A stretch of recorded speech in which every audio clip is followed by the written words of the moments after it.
Die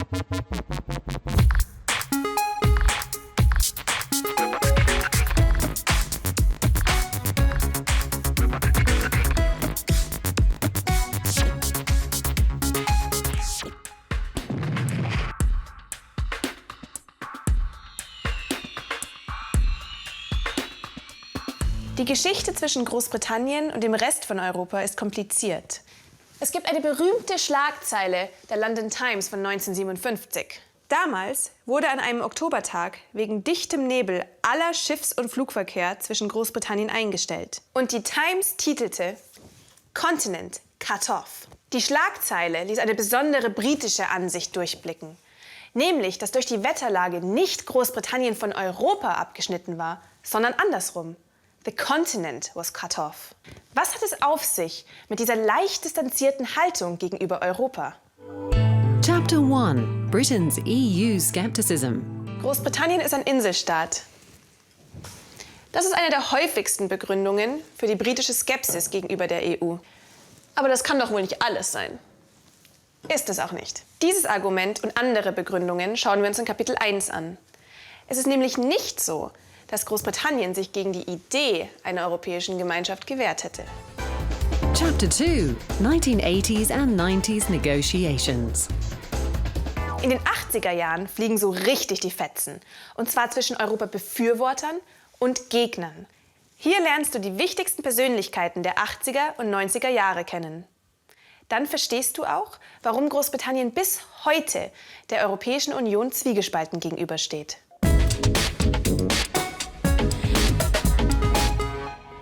We must build a United States of Europe, hat der berühmte Premierminister Winston Churchill 1946 gesagt und dennoch durchblicken lassen, dass Großbritannien kein Teil davon sein wird. Aber warum diese Skepsis, die bis heute spürbar ist? Wir zeigen dir die wichtigsten Stationen dieser schwierigen Freundschaft. Number 1. Island mentality. Britain is an island nation. Consequently, Britain has always been somewhat isolated from mainland Europe. Even if you talk to people today, they will tell you that the mainland is Europe and Britain is Britain. However, this island mentality is not shared by other island member states of the EU, such as Ireland, Malta, or Cyprus. The reasons for Britain's objections to handing down her powers to Brussels does not, therefore, lie solely in the fact that Britain is an island. Britain's sceptical attitude towards Europe has to do with more than just her island mentality. Number 2. Imperial hangover.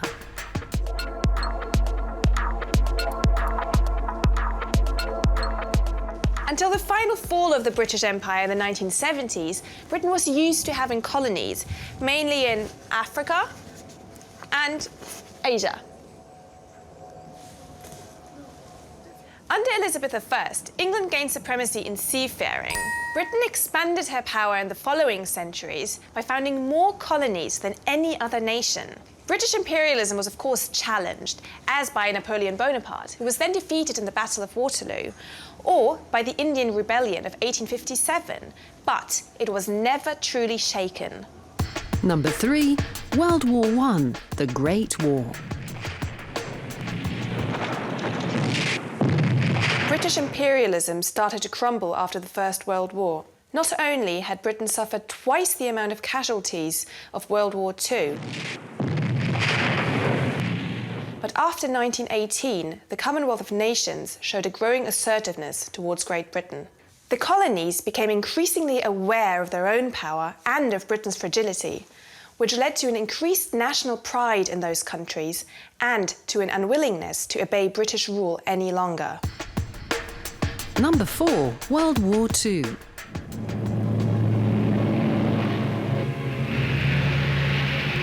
The Second World War seemed to prove once more that within Europe, Britain was basically fighting on its own, and that the only country she could truly rely on were the United States of America. In a way, World War II set the stage for a future European unification. However, former Prime Minister Winston Churchill felt that the country had the obligation to assist in the construction of a united Europe, but not to be part of it. We cannot aim at anything less than the union of Europe as a whole, and we look forward with confidence to the day when that union will be achieved. Number 5. Refusal and restraint. Winston Churchill said that the first step in the recreation of a European family must be a partnership between France and Germany. In 1951, this partnership was established by founding the European Coal and Steel Community, known in German by the name of Montanunion. Britain was asked to join as well. However, she refused because she did not want to be dependent on the decisions of supranational political bodies. Neither did Britain sign the Treaty of Rome of 1957, which founded the European Economic Community, the predecessor of the European Union. Because she did not want to be part of a common European market at that time, Britain was still strongly connected to her colonies. Number 6. Rejection and accession.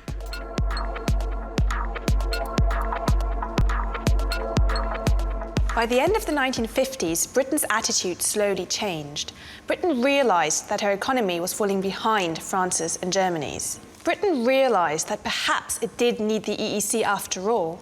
However, the French president, Charles de Gaulle, vetoed Britain's request twice, once in 1963 and once in 1967. An unofficial reason for Charles de Gaulle's refusal was that he feared the competition between France and the UK. Moreover, he feared that English could become the common language of the community, which it eventually did. It was only in 1973 that Britain did manage to join the EEC. Number 7. Harsh disappointment.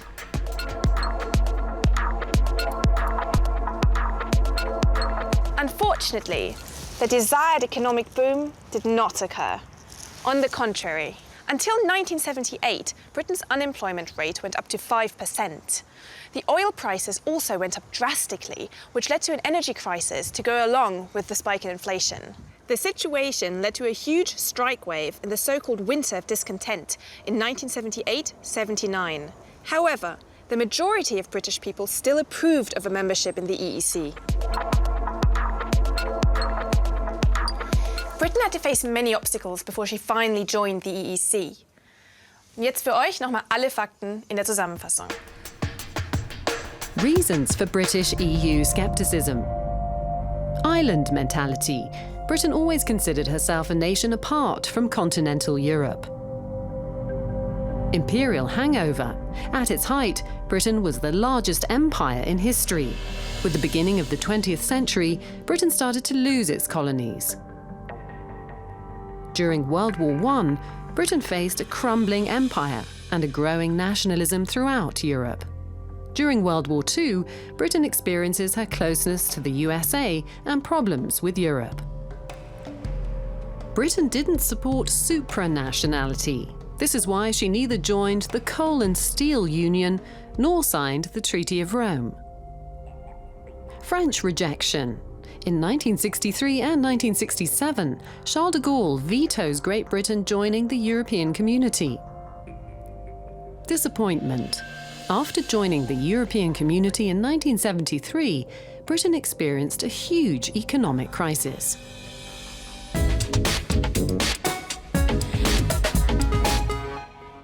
Mit den 1980er Jahren hat eine sehr wichtige Entwicklung in der Beziehung zwischen Großbritannien und der EU begonnen. Hier lernst du die wichtigsten Persönlichkeiten der 80er und 90er Jahre kennen.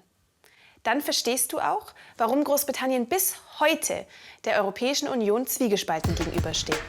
Number 1. Margaret Thatcher.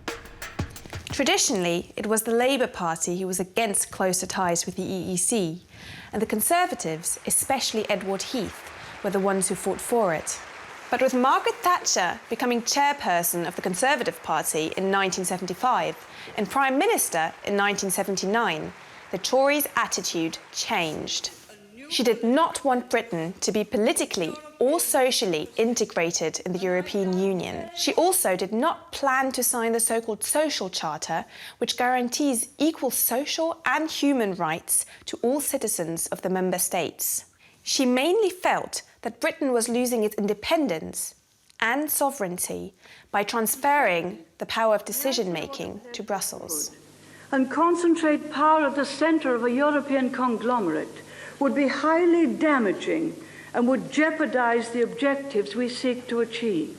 But working more closely together does not require power to be centralized in Brussels or decisions to be taken by an appointed bureaucracy. At this point, it is vital to make clear that Margaret Thatcher was not anti-European. All she was against was a European political union and the centralisation that would go along with it. Neither were all her actions directed against the EEC. For example, she signed the Single European Act, which created the Single European Market, one of the most important acts in the process of European integration. Even though some of her actions supported the EEC, she fought, almost until her death in 2013, against the British dependency on European rules and regulations. Number 2. John Major. John Major, who replaced Margaret Thatcher, was more liberal. He ratified the Maastricht Treaty in 1992, which led to the formation of the European Union in 1993. The treaty established a European Union with EU citizenship granted to every citizen of a member state. EU citizenship enables people to vote and run for office in local and European Parliament elections in the EU country in which they live, regardless of their nationality. The treaty also provided for the introduction of a central banking system and a common currency, the euro. There was a real sense that the success of the community depends upon decisions being taken as close as possible to the individual community citizens. Britain, however, did not sign some of the agreements. Major opted out of the monetary union, and this is why Britain still has the pound. If you've ever travelled to Britain, you know that Britain hasn't signed the Schengen Agreement either. Number 3. Tony Blair. In 1997, Britain actually took a huge step towards the EU.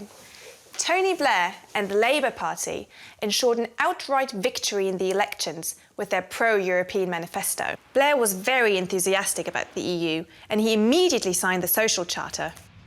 He even planned a referendum to adopt the euro. However, Blair did not manage to push it through during his time in office, because at that time, Britain's economy was doing well and support for entering the Eurozone was not widespread. Even though Blair bonded more closely with the EU, Britain's relationship with the US was still more important to him. After 9/11, Blair immediately stood behind the US and sent troops to Afghanistan and Iraq, without even taking the opinion of other European countries into consideration. This is not a conventional conflict. It's not fought in a conventional way. It takes a lot of strategy and planning and determination over a period of time to be successful. Although Britain's attitude towards the US has changed in the meantime, her Eurosceptic attitude towards the EU has persisted. This does not apply to the Scots, who strongly favour an EU membership. Es war also ein langer, verschlungener Weg von Margaret Thatchers ablehnender Haltung zu Tony Blairs Begeisterung.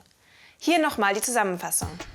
The leading political figures in the negotiations with Europe have been Margaret Thatcher, Prime Minister from 1979 to 1990. She was not strictly speaking anti-European, but definitely anti-Brussels, and she believed in a non-dependent, politically strong Britain. John Major, Prime Minister from 1990 to 1997. He was more liberal, ratifying the Maastricht Treaty in 1993, which led to the present European Union. However, he didn't believe in the euro and the monetary union. Tony Blair, Prime Minister from 1997 to 2007, was very pro-European. He signed up for the European Social Chapter and almost adopted the euro. But after 9/11, he sided with the US, sending troops to Afghanistan and Iraq without even consulting the EU.